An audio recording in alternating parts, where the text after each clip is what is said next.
Alright people, so I'm here with a Smackdown review.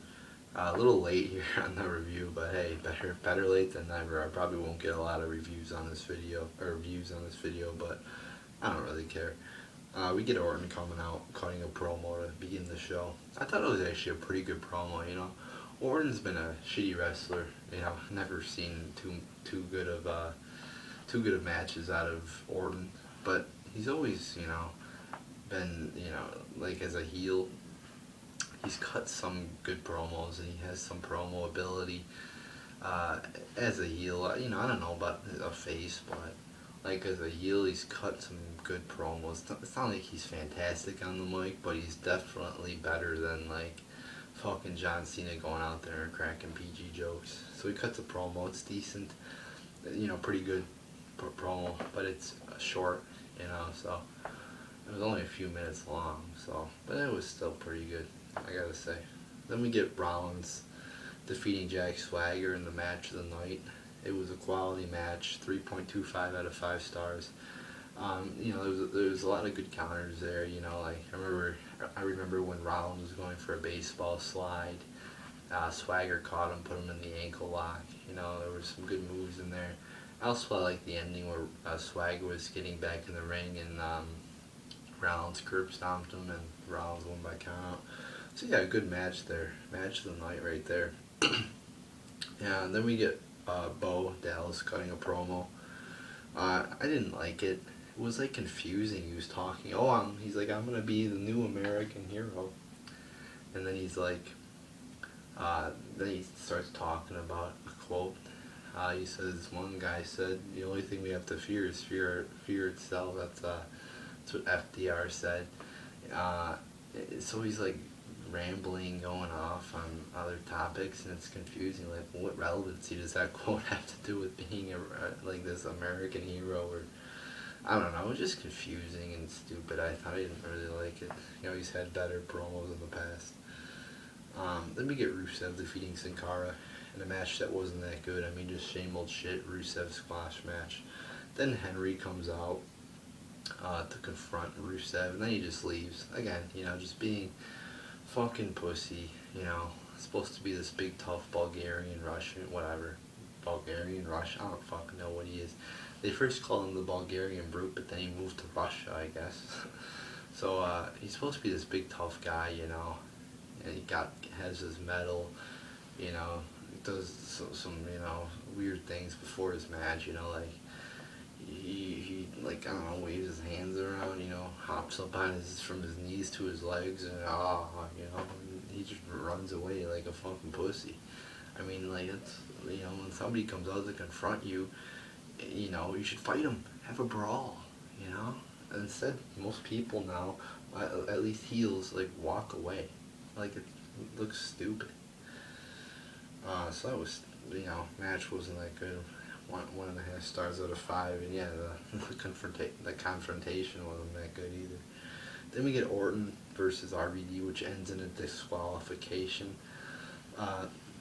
Nothing really good here except one thing. The RKO on the chair was actually a really good spot, but everything else was like nothing good. I mean, one spot doesn't make a whole segment good, just like one segment doesn't make a whole show, you know. Like, you gotta have a few good spots in a match at least to have a good match. This only had one, so I can't give it a good. I mean, it was okay at best for that ending, but still, I didn't like it. You know, I wanted to see more good spots. We only got one really with the RKO on the chairs. So yeah, and you got Orton just doing typical moves, like in the beginning of the brawl, he's doing like clotheslines and fucking throwing people into the steel steps, which is like typical moves, and others like, oh my god, and he does the DDT on the padding. It's padding. How would that hurt? It's fucking padding. Like, they're acting like it's fucking concrete. It's padding. You know, it's stupid. How would that even fucking hurt? I mean, it's stupid how they make that, you know, like, oh, it's worse than taking a bump in the ring. Like, I don't think it is. It's like, isn't it supposed to be like decently soft outside on the ring? I mean, under it there's concrete, but like it's stupid how they try to sell it as like a brutal move, like when somebody does a move on the outside.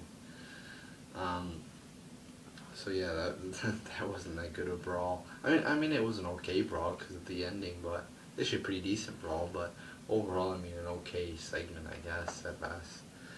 Then Natalia defeats Paige. It was a short match, and when you get short matches, it's hard to have a good match.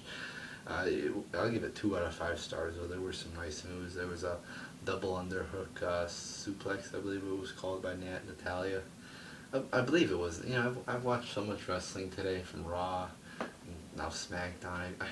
Natalia and Paige have had like 3 matches. I get confused, but I believe there was a double underhook suplex.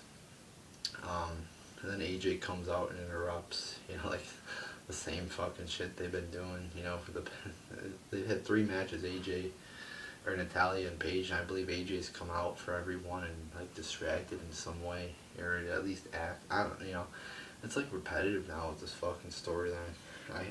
I'm getting tired of AJ and Paige storyline. So yeah, 2 out of 5 stars there. Then Goldust and Stardust defeat the Wyatts. Boring fucking match here. Um, I'll give it 1 out of 5 stars. But the Wyatts fucking lose. You know, it's like they're hot. You know, a lot of people like them. You know, they had a chance to push them back a few months ago when they were at their they were at their peak.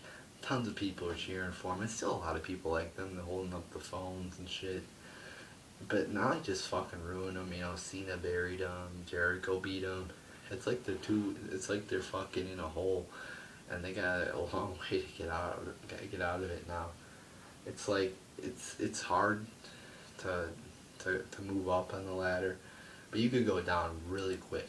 You know, that's what I feel like it is in WWE sometimes, and especially with the Wyatt family right now. So yeah, that was a bad match, and then they started brawling after, and there was one cool spot in the brawl where one of the Wyatt family members threw a chair at one of either Goldust or Stardust, you know, the announcer chair. I thought that was a pretty cool spot. But other than that, the fucking segment was pretty boring. Then we get our main event, which is a fucking main event squash match. It's like 3 minutes long. Roman Reigns defeats The Miz predictably. I give it a star out of 5, and that's probably being pretty generous. Maybe not, I don't know, but yeah, a star out of 5. Then Orton and Reigns brawl after the match, and you know, not that great a brawl or anything like that. I mean, just typical moves pretty much, you know, nothing, nothing too special. I mean, you had a few chair shots there, but it's like they were teasing a table spot, I guess, because they were like brawling around the table. I'm like, oh, maybe we'll get a table spot, but no, I mean, get a few chair shots. I believe, yeah, a few chair shots, and the fucking Superman punch, whatever. Superman bullshit punch, you know, that fucking stupid. You know, it's like, oh, I'm gonna jump and do a punch. That's my signature move. It looks fucking retarded. So yeah, not a good brawl after the match. And overall, the show wasn't that good. I'll give it 3.25 out of 10 stars. You know, you had one quality match there in the beginning, and that's pretty much it. You had a decent Orton promo, a pretty good Orton promo to start off the show. I mean, the start was pretty good. The start was good. You know, I was thinking, oh, we're gonna get a good show, but you know, everything that followed that Rollins Swagger match pretty much sucked ass. So there you go, people. There's your SmackDown review.